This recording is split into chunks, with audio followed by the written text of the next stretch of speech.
ఒకేసారి వీరబాదుడు. వాణిజ్య సిలిండర్ ధర రూ. 993 పెంపు. 3000 దాటిన సిలిండర్ రేట్. నేను ముందే చెప్పా రాహుల్ గాంధీ. మోడే కానుక కేటీఆర్ ఫైర్. వాణిజ్య గ్యాస్ సిలిండర్ ధరను కేంద్ర ప్రభుత్వం ఒక్కసారిగా రూ. 993 పెంచింది. ఈ పెంపుతో హైదరాబాద్లో కమర్షియల్ సిలిండర్ రేటు 3315కు చేరింది. ఢిల్లీలో 19 కిలోల సిలిండర్ ధర 3071కి చేరుకుంది.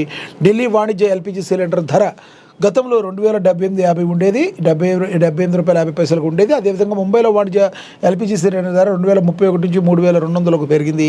ఇది 5 కిలోల సిలిండర్ ధర మరి 914.50కు పెరిగింది. ముఖ్యంగా పశ్చిమాసియాలో ఉద్రిక్తతలు ప్రారంభమై ఫిబ్రవరి 28 నుంచి 19 కేజీల వాణిజ్య ఎల్పీజీ సిలిండర్ ధరను 3 సార్లు పెంచింది కేంద్రం.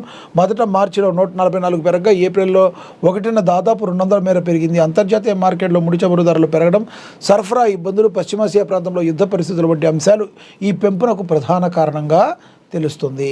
గృహ వినియోగదారులకు ఊరట. వాణిజ్య సిలిండర్ ధరలు భారీగా పెరిగినా గృహ వినియోగానికి ఉపయోగించే ఎల్పీజీ సిలిండర్ ధరల్లో ఎలాంటి మార్పులు రేవని కేంద్ర ప్రభుత్వం అయితే స్పష్టం చేసింది. దీంతో సాధారణ ప్రజలకు కొంత ఊరట లభించింది. గృహ వినియోగం సిలిండర్ ధరలను స్థిరంగా ఉంచడం ద్వారా ప్రజలపై ఆర్థిక భారం పడకుండా కేంద్ర ప్రభుత్వం జాగ్రత్తలు తీసుకుంటుంది. ఏది ఏమైనప్పటికీ కూడా ఇంత భారీగా రేటును పెంచడం అంటే అది ఒక రకంగా పేరుకు మాత్రం సామాన్యుడికి ఏమీ లేదని, సామాన్యుడు కూడా మధ్యతరగతి వాడు కూడా మరి అన్ని ఈ రోజున బయట కొనుక్కునే పరిస్థితి. మీరు వాణిజ్య సిలిండర్ల ధరను విపరీతంగా పెంచేస్తే వాడేమన్నా ఊరుకుంటాడా? వాడు కూడా అన్ని రేట్లు పెంచుతాడు. ఉదాహరణకి టిఫిన్ సెంటర్ చూద్దాం, ₹25కు ₹30కి టిఫిన్ దొరికేది ఈ రోజున ₹60. వాడు కూడా ఏం చేయగలడు?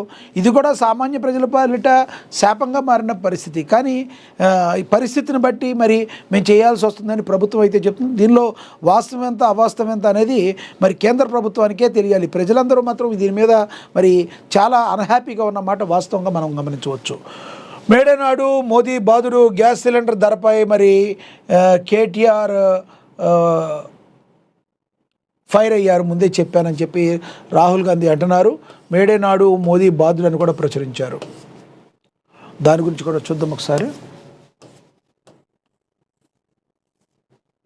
నేను ముందే చెప్పా, దేశంలో వాణిజ్య గ్యాస్ సిలిండర్ ధర శుక్రవారం భారీగా పెరగడంపై కాంగ్రెస్ నేత రాహుల్ గాంధీ కేంద్రం ప్రభుత్వంపై మండిపడ్డారు. త్వరలో పెట్రోల్ డీజిల్ వంతు వస్తుందని హెచ్చరించారు. ఎన్నికల తర్వాత ధరాభారం పెరుగుతుందని దాని ముందే చెప్పిన విషయాన్ని గుర్తు చేశారు. ఇది ఎలక్షన్ బిల్లు అని వ్యాఖ్యానించారు. ఎక్స్ వేదిక ఈ మేరకు పోస్టు పెట్టారు. కమర్షియల్ ఎల్పీజీ సిలిండర్ ధర మునుపెన్నడూ చూడని స్థాయిలో ఒక్కసారిగా పెరిగాయని రాహుల్ గాంధీ విమర్శించారు.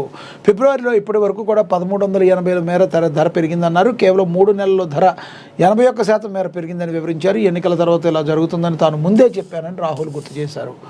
ఇక రాహుల్ గాంధీ గారు కూడా గుర్తుంచుకోవాల్సింది ఏంటంటే మరి యూపీఐ ప్రభుత్వంలోనే అసలు ఈ గ్యాస్ వడ్డన అనేది స్టార్ట్ చేసి ముందు ఒకప్పుడు 450-500 ఉండే ధరని ₹800 వరకు చేసి దాన్ని ప్రజల దగ్గర వరకు వెళ్ళిన తర్వాత మళ్ళీ ఒక ₹200 మీ అకౌంట్లో వెనక్కి పడతాయి అని, ఆ తర్వాత ఎవరికి పడకుండా ముందు గ్యాస్ మీద వడ్డన షురూ చేసింది మీ యూపీఐ ప్రభుత్వం. అది రాహుల్ గాంధీ గారు గుర్తుంచుకోవాలని విశ్లేషకులందరూ కూడా చురకలంటిస్తున్న పరిస్థితిని మనం అయితే గమనించవచ్చు. ఇక అదేవిధంగా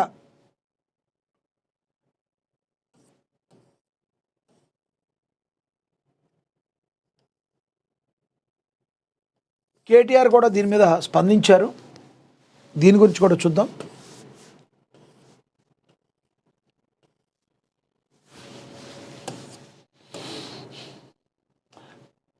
కేంద్ర ప్రభుత్వం కమర్షియల్ సిలిండర్ ధర భారీగా పెంచిందని కేటీఆర్ విమర్శించారు. ఈ రకమైన నిర్ణయాలతో సామాన్యుడు జీవించే పరిస్థితి లేదని ఆవేదన వ్యక్తం చేశారు. హోటల్ కార్మికులను నడ్డి విరిచేలా కేంద్ర నిర్ణయం ఉందని ధ్వజమెత్తారు. గతంలో ఎవరూ ఇంత పెద్ద ఎత్తున గ్యాస్ ధరలను పెంచలేదన్నారు. ఒకేసారి ₹993 పెంచడం మోడీ ప్రజలకు ఇచ్చిన మేడే బాదుడు కానుక అని విమర్శించారు.